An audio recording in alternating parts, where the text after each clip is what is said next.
लीलाओं का स्मरण करता है, उन्हीं की कथाओं का स्मरण करता है, तो निश्चित रूप से भगवान प्रसन्न होती है। कुछ देर गोपियां गईं तो देखते क्या है, एक किसी अन्य गोपी के भी पद चिन्ह मालूम हो रहे हैं जहां पर भगवान के चरण चिन्ह हैं। कुछ दूर जाने के बाद उनके पद चिन्ह भी गायब हो जाते हैं गोपी के, तो उन्होंने सोचा कि शायद भगवान ने अपने कंधे पर उठा लिया। लेकिन आगे जब जाती हैं तो देखती हैं कि वो भी, उसको भी मद आ जाता है उस गोपी को कि भगवान तो हमें सबसे ज्यादा प्रेम करते हैं कि सभी गोपियों को छोड़ करके केवल मेरे में ही उनकी आसक्ति है, मेरे में ही प्रेम है, इसलिए जैसे उसको मद आता है भगवान उसको भी छोड़ करके अंतर कहीं गए नहीं है। भगवान है वहीं पर, भगवान तो घट घट के वासी हैं, शरीर के अंदर भी हैं, बाहर भी हैं। यह बात अलग है कि हमें दिखाई नहीं देता, वही बात है। यहाँ पर आगे हम क्या गोपियों की कैसी दशा चल रही है उसको हम करते हैं। कश्यापदानि चैतानि यातायानन्दशूनुम्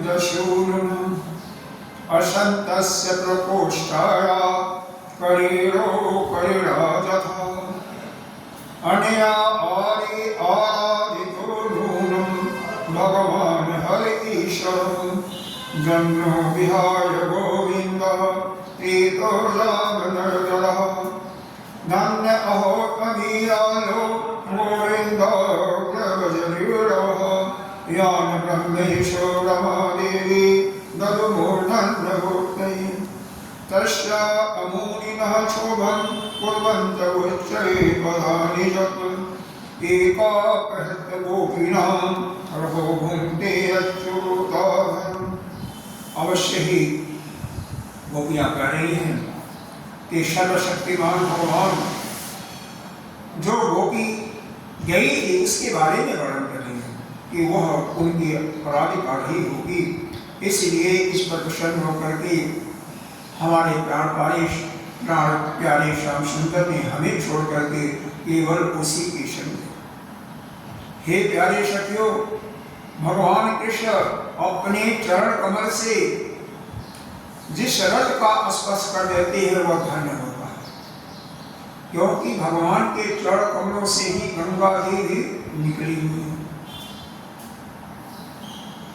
और वृंदावन में भगवान कृष्ण के रूप में अवतार लेकर के ब्रज के रस को स्वयं भक्षण किया था।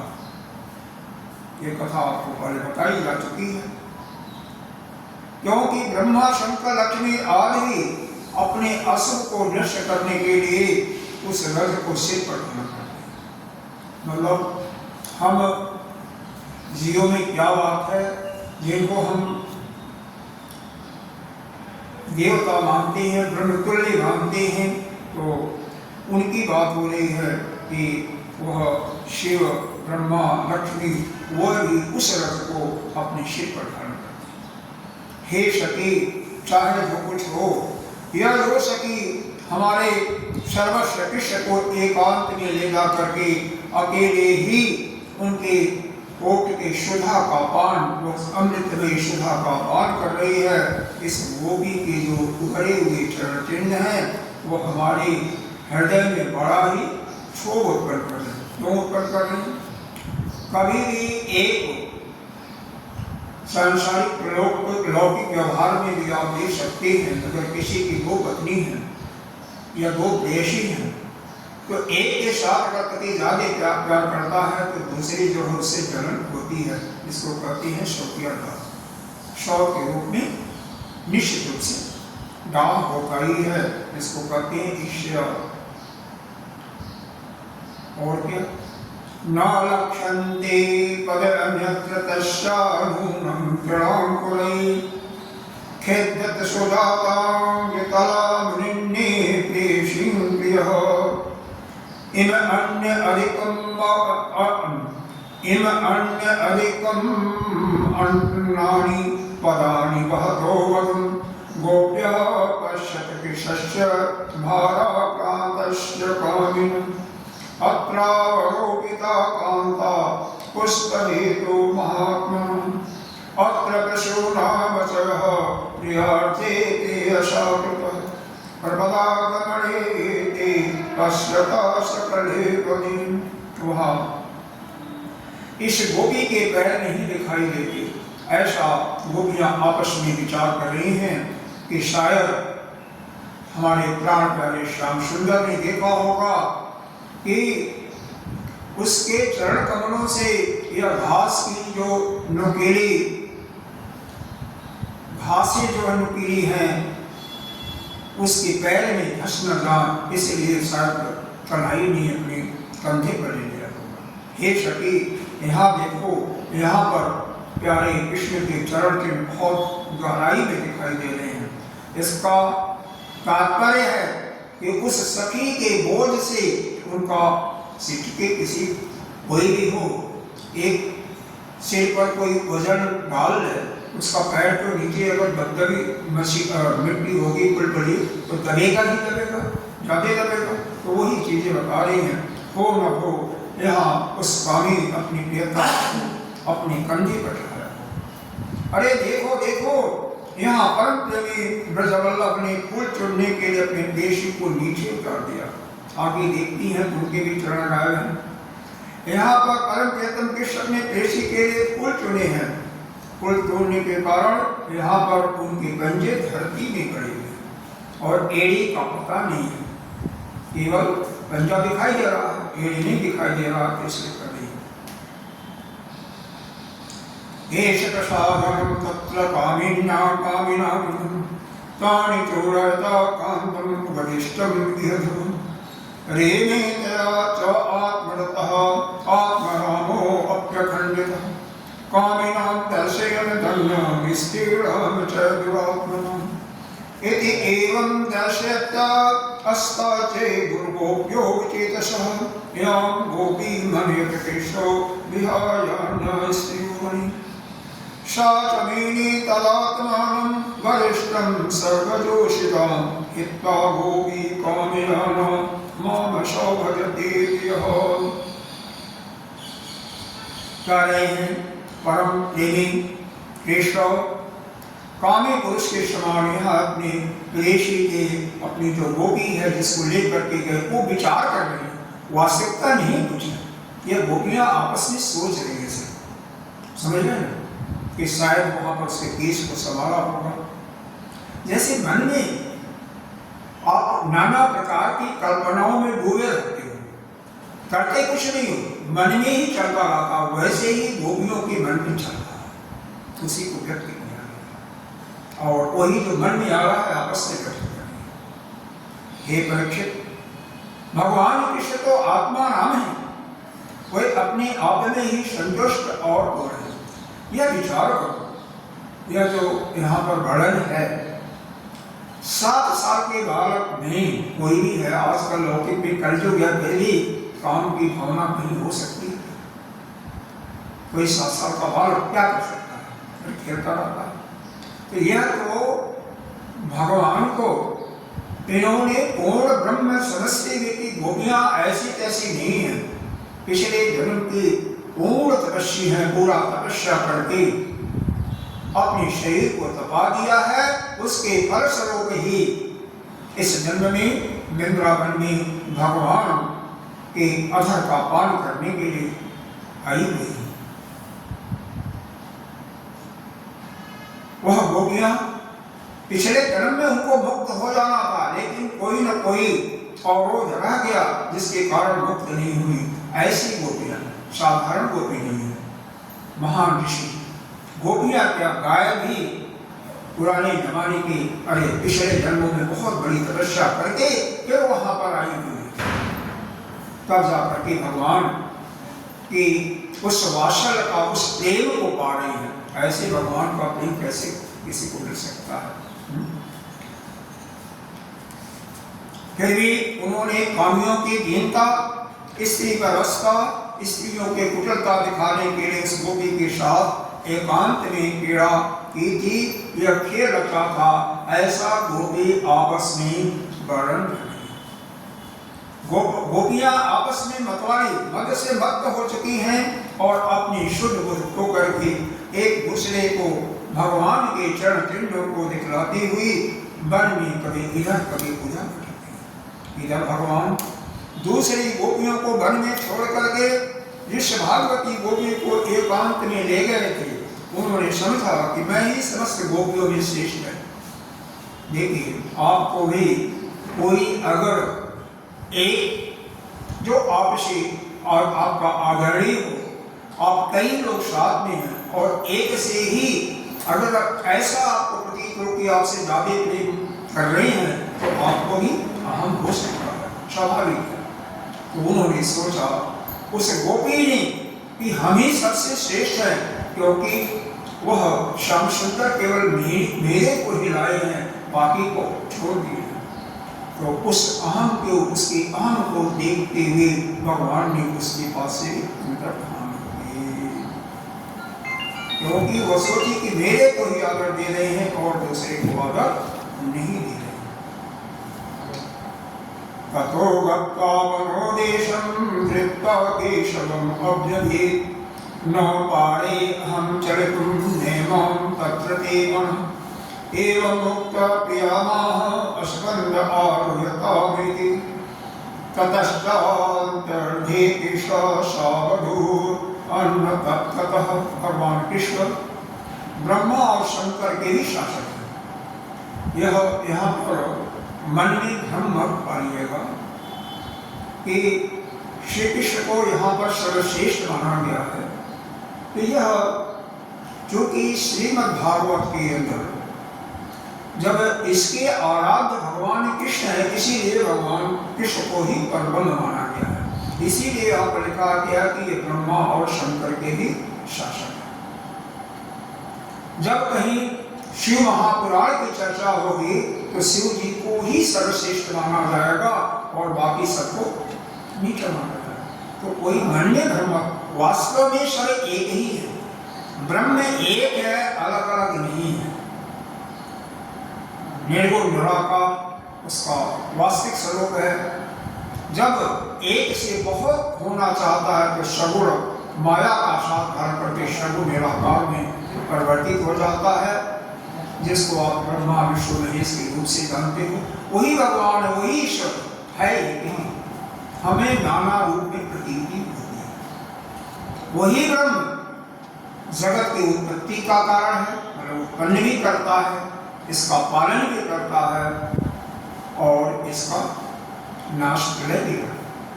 हमें अलग अलग पुराणों के माध्यम से केवल यह भान प्रतीति होता है कि जगत की सृष्टि करने वाले ब्रह्मा जी एक करते, पालन करने वाले विष्णु जी और संहार करने वाले शिव। ठीक है यह, लेकिन वास्तविकता कुछ अलग है। वास्तविकता तो एक ही है, एक के सिवा कुछ नहीं है। ये वेद ऐसा ही करते हैं कि उस ब्रह्म के अतिरिक्त और सृष्टि में कोई नहीं है। हम आप केवल दिखाई दे रहे हैं। हम आप जितने भी देवता हैं, पशु पक्षी हैं, जानवर हैं, सब केवल एक प्रतीति हो रही है। वास्तव में पूरी सृष्टि ही उसी परमात्मा पर अध्यस्त है। सब केवल एक कल्पित मार्ग है, इसको कहते हैं कुछ नहीं,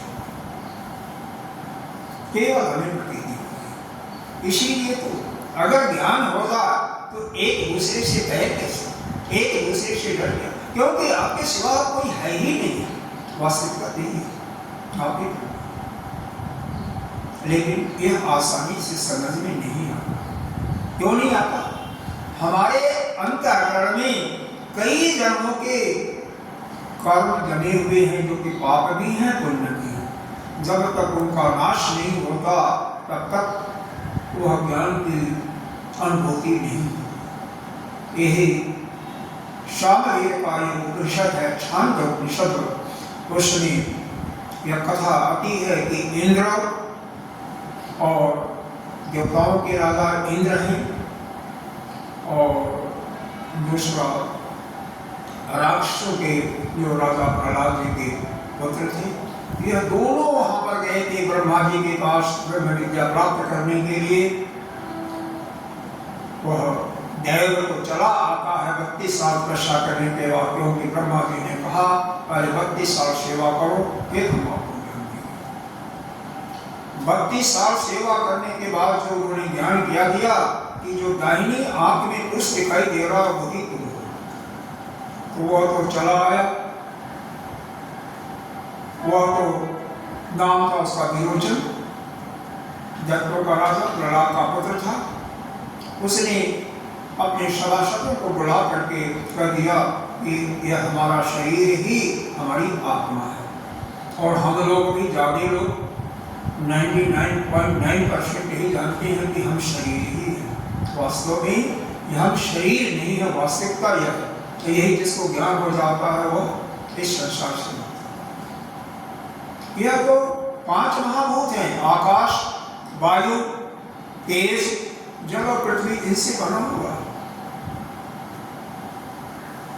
सब में वही है, वही पर उसी की शक्ति से शरीर का प्राण चल रहा है, शरीर की क्रियाएं हो रही हैं, सभी के हाथ पैर काम करते हैं, सभी जो खाते हैं उत्पाद पचता है। उसकी चेतना शक्ति न हो तो फिर कोई काम नहीं होगा। तो वह एक ही है जो कहते हैं, इतना सुना होगा कि वह परमात्मा कड़ में है, मतलब अंदर भी है बाहर भी, सब जगह है। कभी तो पीछे श्रीमद् भागवत में कथा सुना होगा, श्रीमंत 7वें स्कंद में आता है कि भगवान अपने भक्त प्रहलाद को खुश करने के लिए प्रहलाद के मुख से निकल गया वाणी से, इस खंबे में भी हमारे आराध्य हैं। तो खंबे पर जैसे ही प्रहार करता है उनका पिता हिरण्यकश्यप, खंबे को चीर करके भगवान निकलते ही नष्ट हो जाते। तो भगवान तो घर करते हैं, ऐसा नहीं वेद में है, लेकिन यहाँ पर श्रीमद् भागवत में कड़कड़ में बताया गया है। लेकिन हम लोग को कहानी सुनने के लिए और अच्छे अच्छे मधुर मधुर गाने सुनने के लिए, भजन सुनने के लिए तत्पर रहते हैं, इसलिए सुनाने वाले उतना सुना करके आपको खुश कर देते हैं, या उस गहराई में, ज्ञान की गहराई में जाना सभी के लिए संभव ही नहीं है। ये भी एक बात है, क्योंकि गहराई में वही जा सकता है जो कि उस गहराई को अपने अंदर अनुभव किया होगा, वह स्वयं अपने आत्म स्वरूप में रमण कर रहा होगा। जो अपने आत्म स्वरूप में रमण नहीं करेगा वह उस गहराई में नहीं जा सकता। तो यहाँ पर गोपियाँ क्या करेंगे? अच्छा,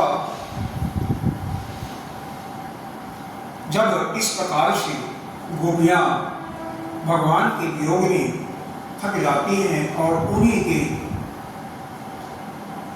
लीलाओं का आपस में खूब वर्णन करती हैं, उसको दोहराती हैं, तो भगवान कहते हैं, अच्छा प्यारी तुम मेरे नहीं, यहाँ पर थोड़ा सा उस गोपी को, जो गोपी गायब हुई थी उसके लिए बात, तुम अब मेरे कंधे पर चढ़ लो। यह सुन करके गोपी जब ही उनके कंधे पर चढ़ती है तो भगवान अंतर्धान हो गए थे वहाँ से भी, और वो करके पछताती है।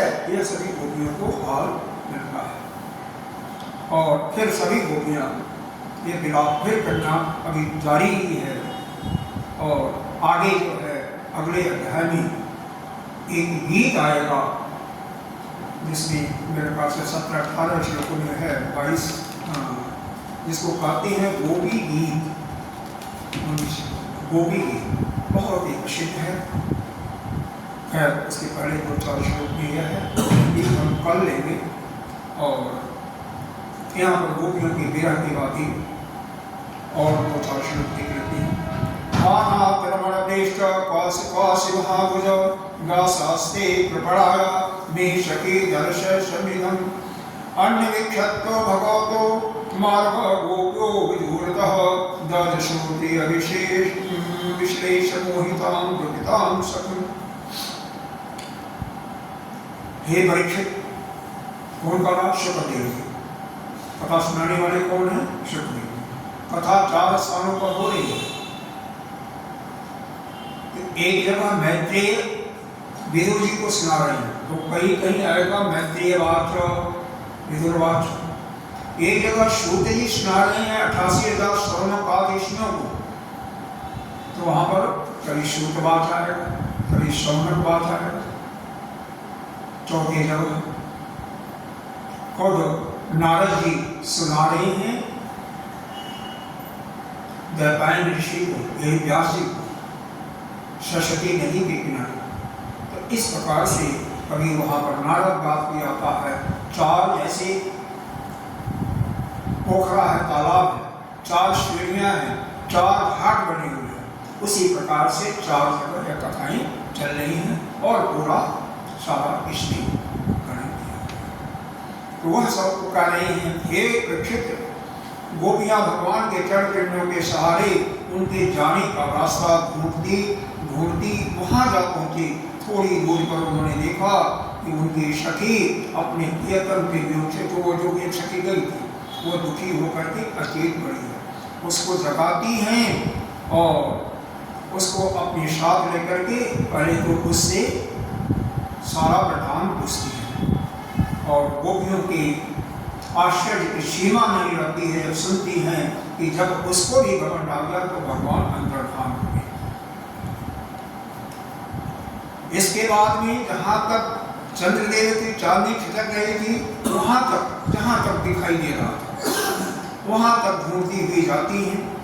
जंगल है, शायद वृंदावन आज तक तो जंगल खत्म हो गया, केवल कुंजवन में है, थोड़ा सा जंगल तो है ही नहीं है, सब कुछ कोठियाँ बन गई, अट्टालिकाएं बन गई।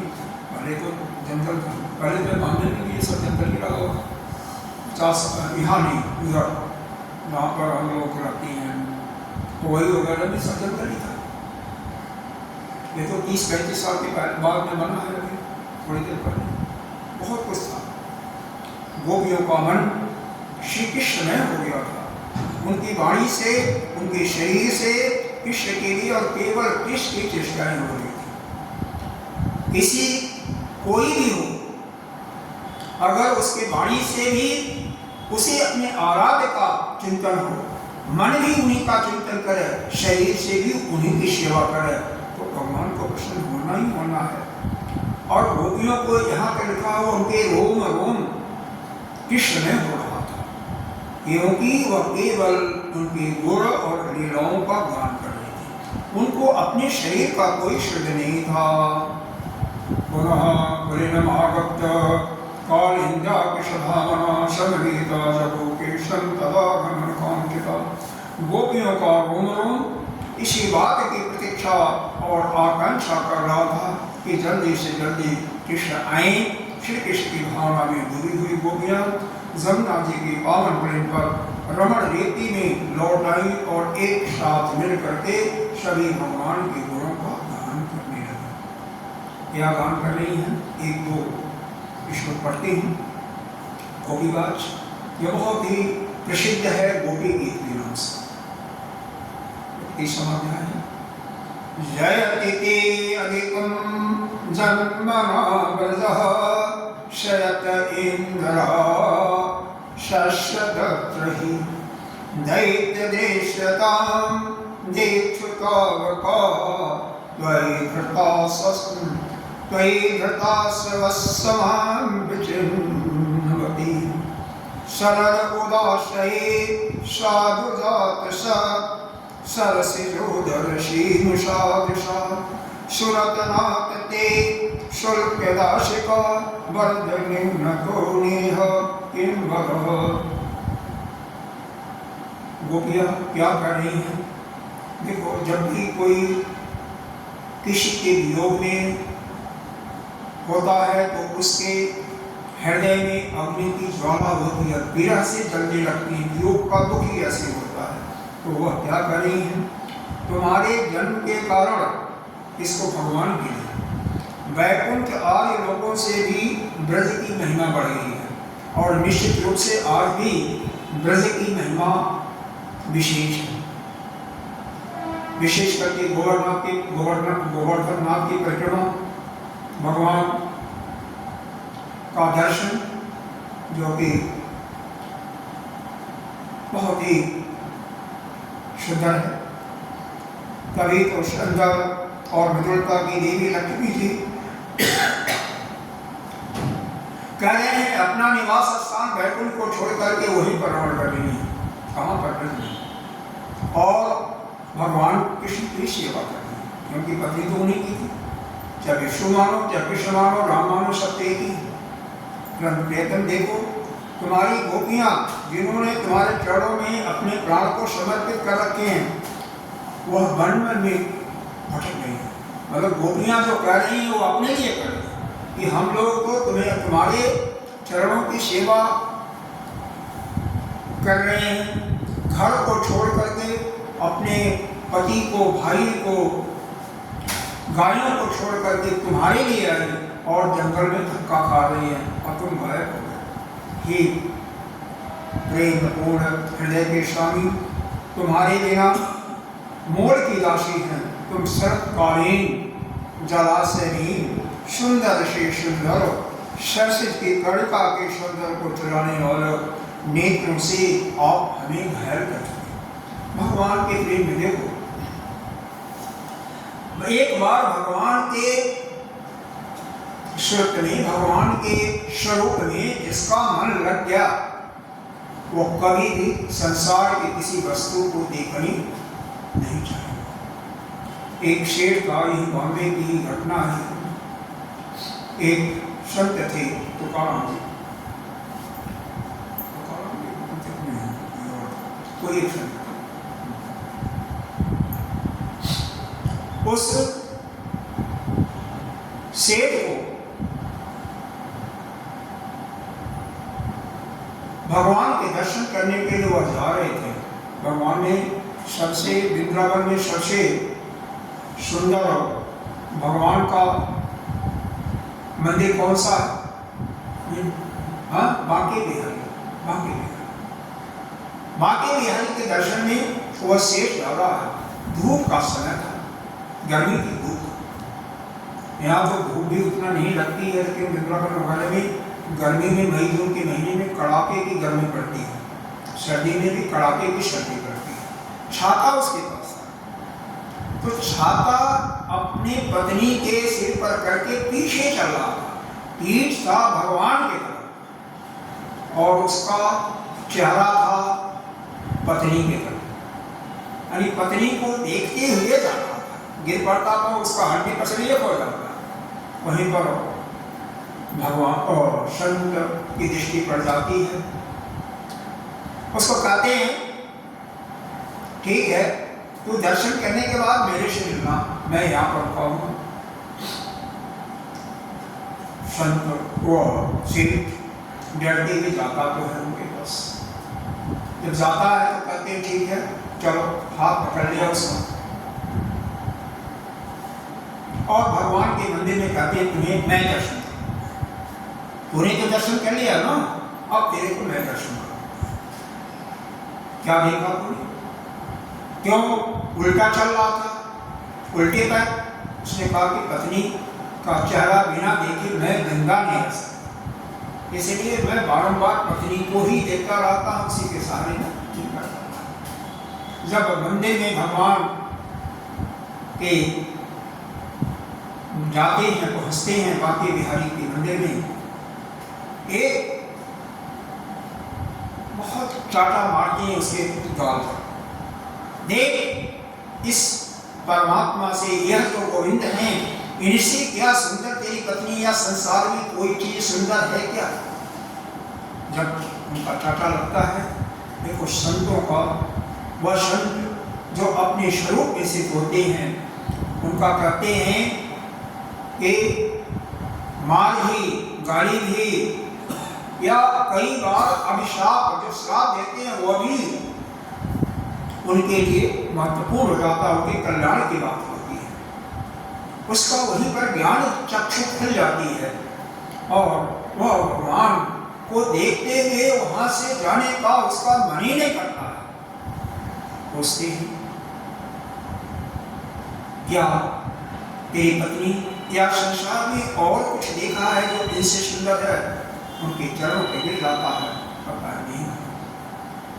अब मेरे को ज्ञान हो गया, अब कभी भी हम संसार में ही नहीं रमण करेंगे और उनका शिष्यत्व भी स्वीकार करेंगे। ऐसा ज्ञान की दृष्टि होती है। तो वह परमात्मा तो ऐसा है जिसका एक बार उससे प्रेम हो गया, वो कभी उनको छोड़ करके अलग नहीं जा सकता, संसार की तरफ नहीं जा सकता।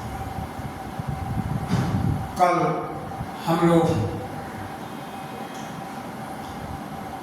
उस परमात्मा को जानने के लिए, क्योंकि यह गोपियां जो हैं केवल भगवान कृष्ण का ही लीला कर रही हैं, उन्हीं का कीर्तन करती हैं, उन्हीं का ध्यान कर रही हैं। तो ध्यान किस प्रकार से कर रही हैं, किस प्रकार से हमें करना चाहिए, तो इस पर हमने 10-12 मिनट का लिया था कल, और कल हमने जो लिया था उसके बाद आगे हम आज बताएंगे आपको।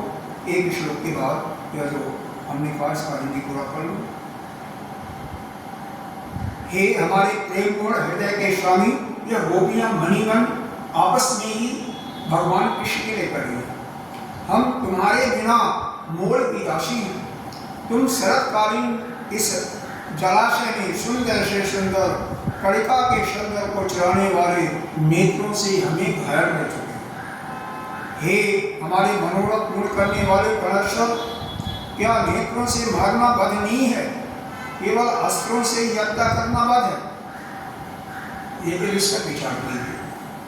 देखो, अस्त्र से किसी को मार दिया तो उसका शरीर कटेगा ना, भाई शरीर घायल होगा, गर्दन पर गया तो ठीक है, उसकी मृत्यु हो जाएगी, लेकिन यह जो पंचभौतिक शरीर है इसी का नुकसान होगा। लेकिन नेत्र से जो घायल किया है तो उसका अंतःकरण घायल हुआ है।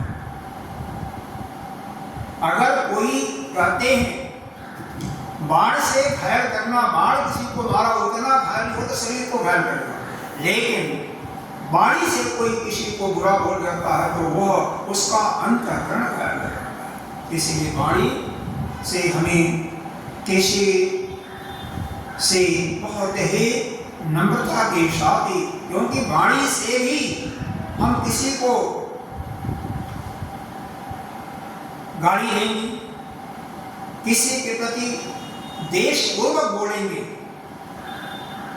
डांटेंगे, फटकारेंगे तो उसको क्या होगा? उसका अंतःकरण घायल होगा और उसका मन इतना विक्षिप्त होगा कि जल्दी से वो ठीक नहीं होगा।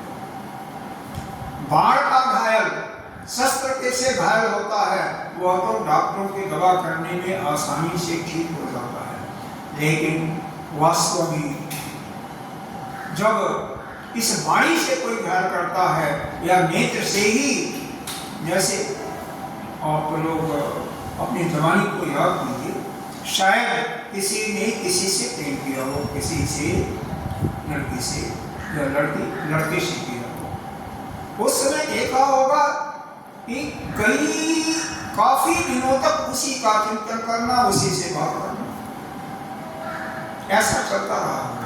या किसी का प्रिय पुत्र कहीं दूसरे शहर में चला गया, विदेश में चला गया, तो हमेशा उसी का चिंतन करता हो। क्यों? उसमें उसकी आसक्ति हो चुकी है। उसी प्रकार से यहाँ पर गोपियां भगवान के प्रति अपना सब कुछ छोड़ करके आसक्त हो गई। उनके लिए अपना संसार, अपना पति, अपना पुत्र, सब कुछ भगवान ही थे, उनके सिवा और कुछ नहीं था। समझ बात आ गई? तो जो जिस पर भी न्यौछावर कर देता है, अपने को समर्पित कर देता है, उसी का चिंतन, उसी का ध्यान, उसी के पिछले बातों का स्मरण, उसी का हाव भाव वही याद करता रहता है। यही हालत गोपियों में थी। ये अपने व्यापारिक जीवन में आप लोग देख होंगे, देख सकते हैं। अभी भी किसी का बालक, प्रिय 17-18 साल का बालक अगर कहीं बाहर होगा, जाता है, तो क्या गुजरती है माता और पिता की, वो सालों तक, 6 महीना तक कम से कम उसी क्रिया में हुए रहते हैं। यहीं पर इसको हम समाप्त करके अब हम ध्यान की बातें जो कल हमने छोड़ दिया था उस पर हम चर्चा करेंगे। ओम पूर्णमिदः पूर्णमिदं पूर्णात् पूर्णमुदच्यते पूर्णस्य पूर्णमादाय पूर्णमेवावशिष्यते। ओम शांति शांति शांति। कल हमने आपको यह